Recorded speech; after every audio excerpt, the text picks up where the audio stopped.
They're huge. Sorry, di narinig ni Papa. At one time. At one feeding. One feeding. This is a black pastel pied. This is a black pastel het asantic pied. So ito talaga yung literal na hold. Literal na. Bakit to? Kasi siya yung target for that clutch. I see. And for today's video, andito tayo ngayon sa 3K Exotics. May bago silang facility. And tara, tingnan natin. Hello. Welcome to our new facility. What's up? Kumusta? So, ang ganda ng bagong facility natin. So, Kido, let's do the tour. Okay, so this is the rack ng mga for sale natin. Ito yung 2023 pa, yung 2024 na mga hatchlings. Itong rack na ito, mga holdbacks namin. Back to back. Holdbacks are the ones na we hold on to sa mga hatchlings na we produce per year. There are a few snakes that we try to hold on to. Kaya hold back. We call it hold back. Kasi maganda yung... Well, it's either it's a good material for breeding or it is our target sa project. Okay, so for example, this came from the first clutch of this season 2025. Ito ang this is what you call a panda pied. Wow. Yep. So ito talaga yung literal na hold. Literal na. Bakit to? Kasi siya yung target for that clutch. I see. Siya yung so target. marami siyang pinagdaanan just to get there. Yes, ang base na material ko is grandparents niya. And then yung papa niya, which came from the original pair, yung father niya, binread ko back sa mama. Yung papa niya, binread back ko sa lola. Yeah. So we were able to produce him. Sa buong clutch niya, siya lang ang nakalabas na panda pied. I see. So it's called panda pied because of the black spots. So it is so basically ang kanyang morph is super black pastel pied. So medyo difficult siya. But you know, for some it's a common snake, but for me it's my first time to produce this. So two clutches pa lang ako for this season. Hindi pa lumalabas yung iba. So well, it looks like na yung season ko ngayon medyo maganda kasi nga nakuha kaagad yung target. They're siblings. They're siblings pero this is what you call a black pastel asantic. Medyo feisty lang ito kaya iniiwas ko yung mga daliri ko. Ganang size, ilang months? Wala pa. Wala pa? Wala pa. Bagong hatch lang pala? They hatched July 28. So bago lang, July, August. July 28. Meron silang siblings na all black. All black. Ito, siblings nila ito. Agapuha gede sa itom ay. They're all black. They're super black pastel ang tawag.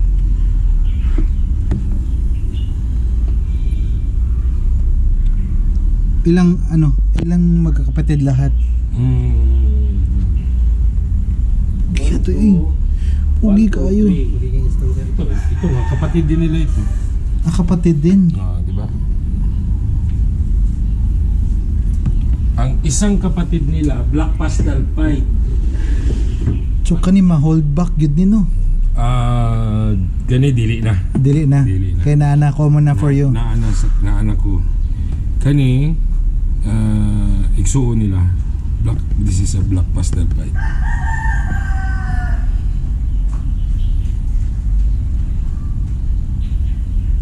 Pwede gunitan? Wow.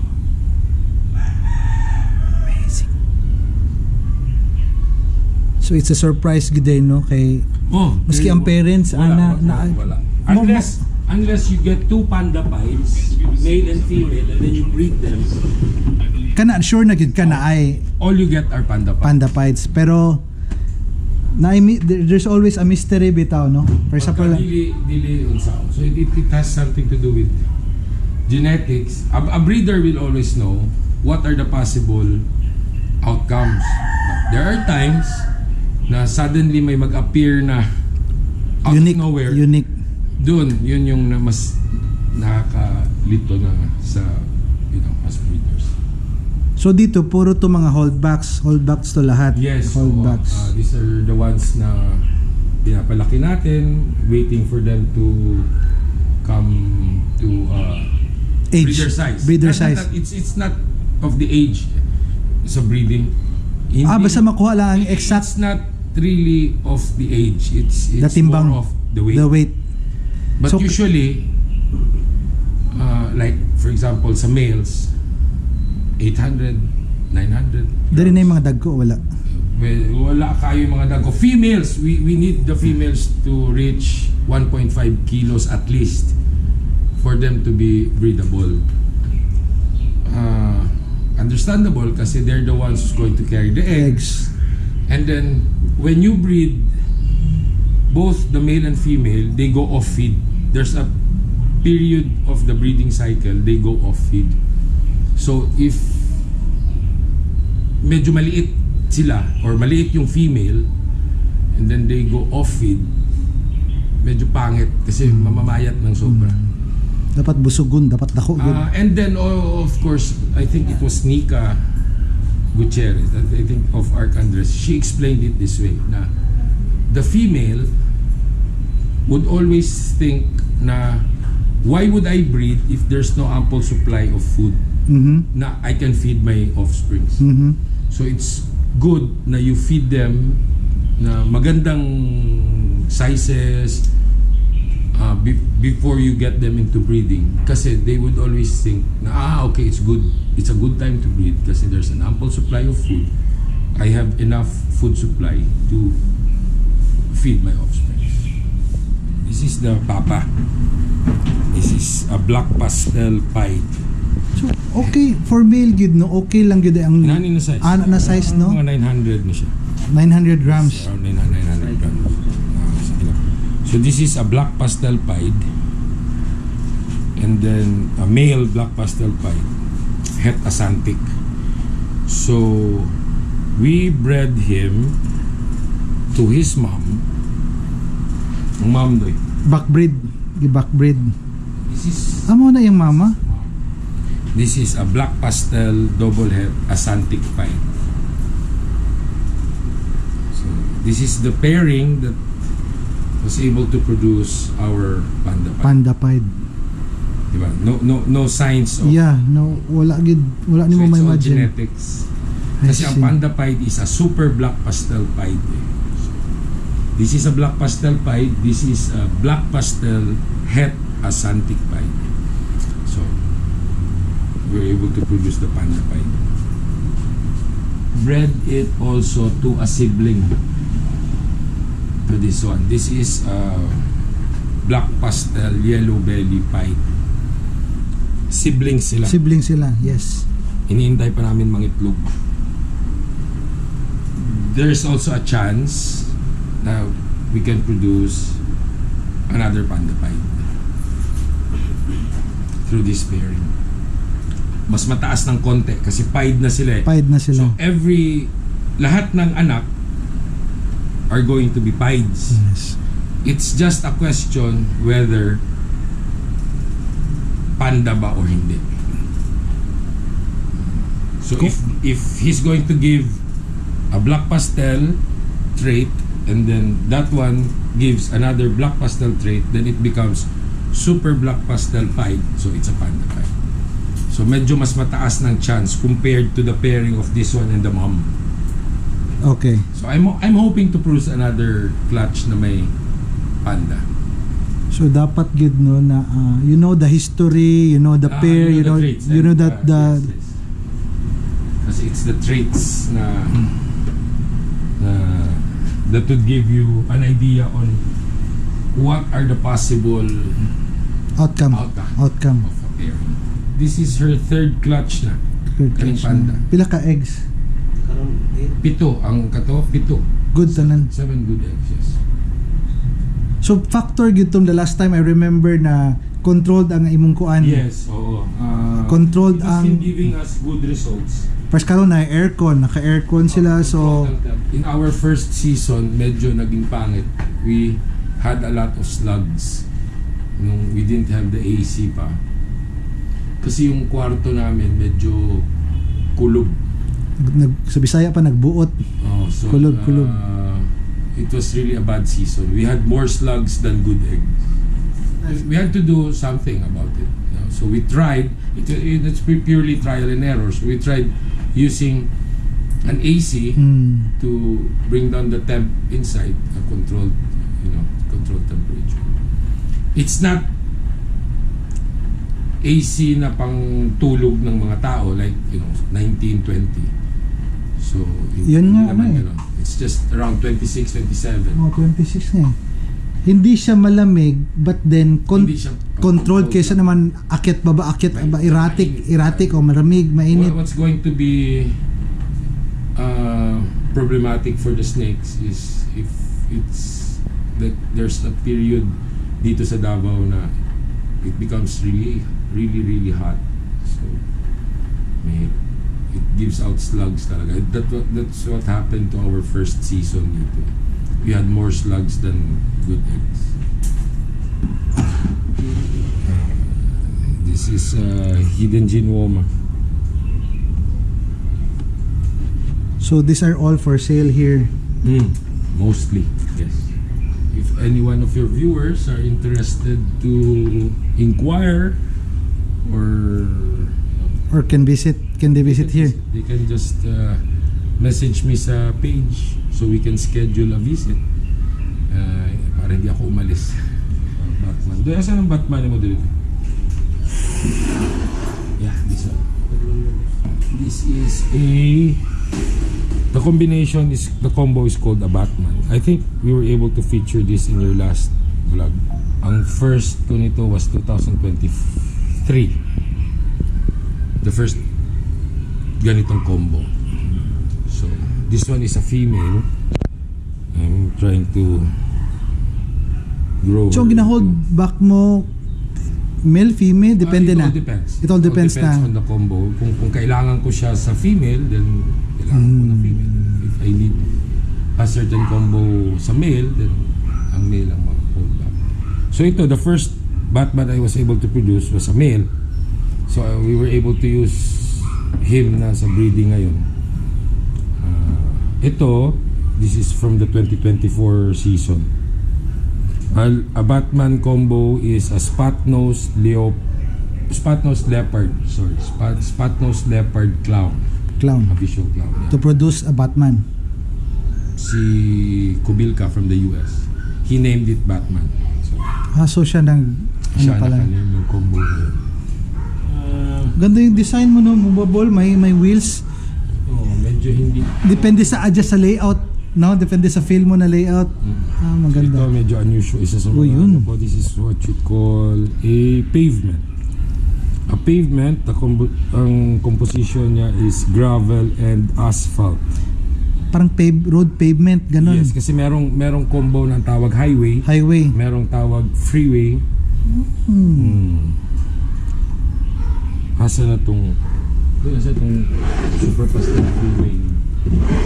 Nice. This is what you call a super pastel freeway. Day. Kasi nag-ano na siya. Kumbaga Ang freeway is asphalt yellow belly. pas dinagdagan mo pa ng super pastel, naglighten na gid siya, beautiful. Yeah, full scaleless. Full-scaleless. Yes. The entire body. It's like touching your own skin. These are siblings. Wala siya scale. Uy, walang scale. Wala naging scale. That's why it's called full scaleless. Scaleless actually. Oh my God. Galing. Medyo unusual siya. So paano siya same pa rin ang They pag-shed? shed their skin. Ang Pero wala sinished talagang naman nila is scale. skin. Yes, unlike other snakes na may scales.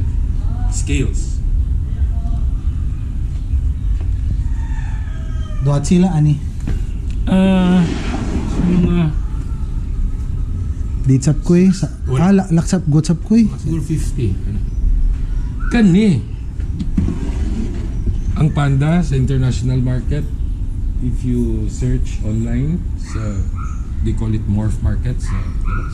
Pilay dagan. Ayun. Para dili ako makot. Maabot og mga 3,500, 4,000. Bikim mo. Wow, ako nga.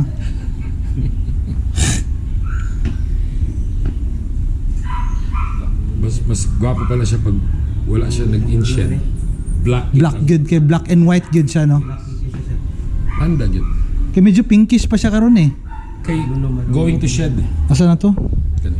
Medyo pinkish pa gani siya, oh. Going to A shed. little Going pa to shed ni eh. It's going to shed eh. Nice. Puti pa gid ni siya, no? Sus ni itom pa gid. Beautiful. We tried to cut down on our pairings this season because we still have a lot of hatchlings available. So what we bred are yung mga target projects ko lang. Projects. Hindi masyado for selling. The information that's on the label ng bins are the pairings, the parents. The one on the left is the male, one on the right is the female, and then there's the date of when they laid their eggs, or when the mama snake laid her eggs, and when our estimated date of cutting is.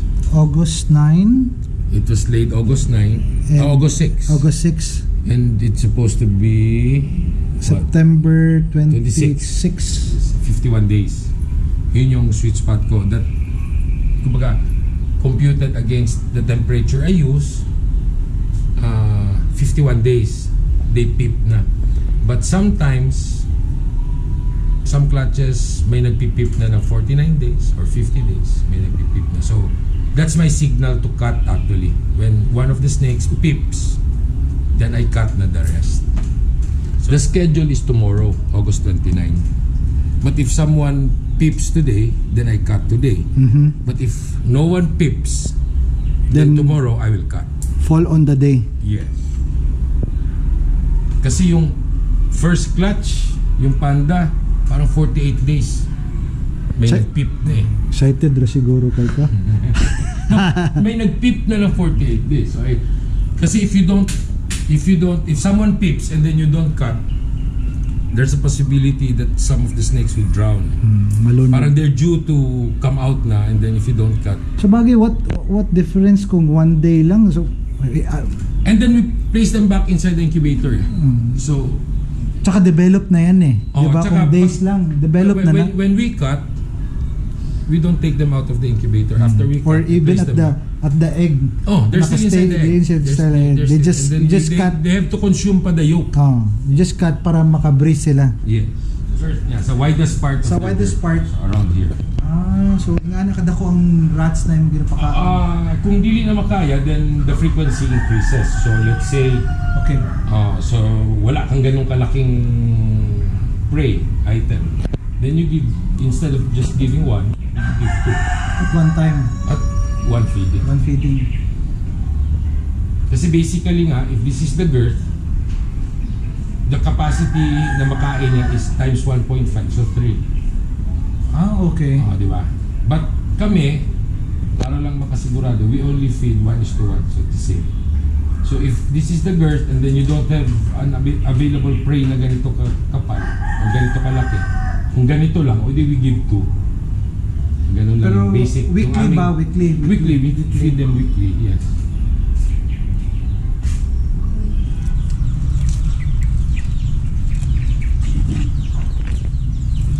Duol na siya.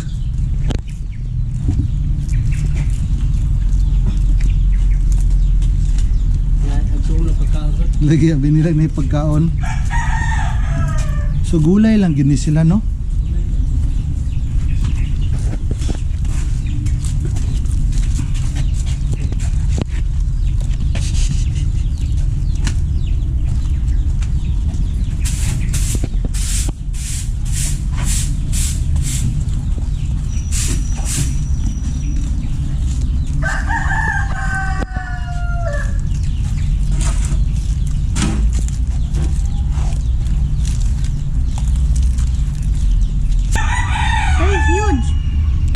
What do you call it? Hey dude?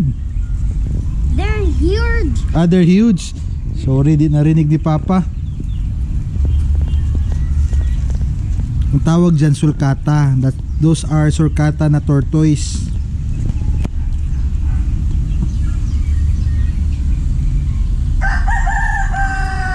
That's their house. Yes, that's their house. Diyan sila mag-sleep. Kina, dali. See? Oh. Mas maski yung Oh, just like that. Oh, just like that. Oh, sige, ikaw daw, oh.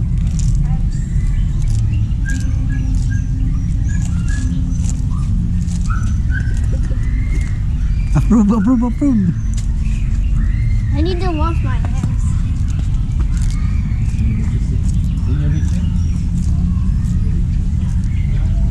So guys, thank you for watching the video. I hope may natutunan kayo. And I hope you learned something about ball pythons. So meron pala siyang naunang video. If you wanna watch it, just check our page or our YouTube. Sir Ryan, thank you sa pag-visit ulit. Thank you sa walang sawang pag-support sa 3K Exotics. Interested to visit our facility, just send me a message and we can schedule your visit. So if you're interested in buying or just looking at our facility and stocks, just give me a message. You're always welcome to visit. Thank you, sir.